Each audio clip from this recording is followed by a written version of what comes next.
The fight to defeat global terrorism has taken the U.S. military to Afghanistan. It's a country where it's difficult to target the enemy because of its mountainous terrain and numerous caves. HDBT is an acronym a lot of people use in the Pentagon that refers to hard and deeply buried targets.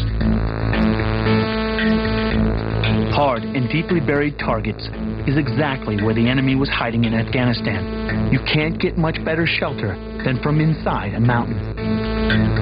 No single weapon existed that could take out the long tunnels and deep caverns of these complex cave systems. Neither artillery nor conventional bombing had any effect. And although American troops were on the ground there, sending them inside caves would be a suicide mission. It's a very confined space. Everybody knows when you're coming in. You're stepping right into the line of fire. We wanted to come up with a better capability to defeat tunnels so that our guys don't have to go in themselves. What was needed was a completely new kind of explosive device.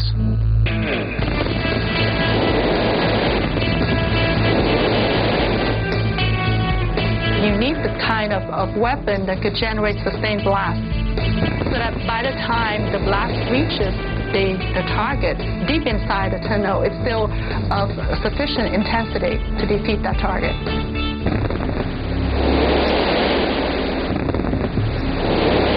The weapon they started to develop was a thermobaric bomb. Work on the thermobaric bomb continued at the Navy's main research center based at Indian Head near Washington, D.C. The head of development is Dr. Anne Duong. She had a personal interest in the development of the weapon. I used to be a refugee. I came to the United States at the end of the Vietnam War when I was 15. But because of my background, I've always had a very deep compassion for the war fighters. Anne showed me the laboratory where she and her team developed the thermobaric bomb. She has no qualms about throwing everything she has into future weapons projects. I want to make sure that I do everything at least I can individually, personally, to contribute to the protection of this democracy and this freedom. The mixture created to make the thermobaric explosive was specifically developed to be a cave buster. Thermal means heat, baric means pressure. To see how the thermobaric blast really works, the Defense Academy in Britain conducted a series of demonstrations. We brought fiberglass mannequins to the firing range to compare the effects of 3 different types of explosives. First, a traditional experiment placing 3 mannequins at short distances from some plastic explosive.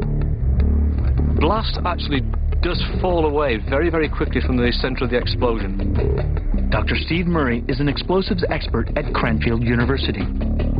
What is surprising to many people is just how quickly it falls away. Do we have range clear? Range clear. This is what 8 pounds of explosive looks like when it goes off.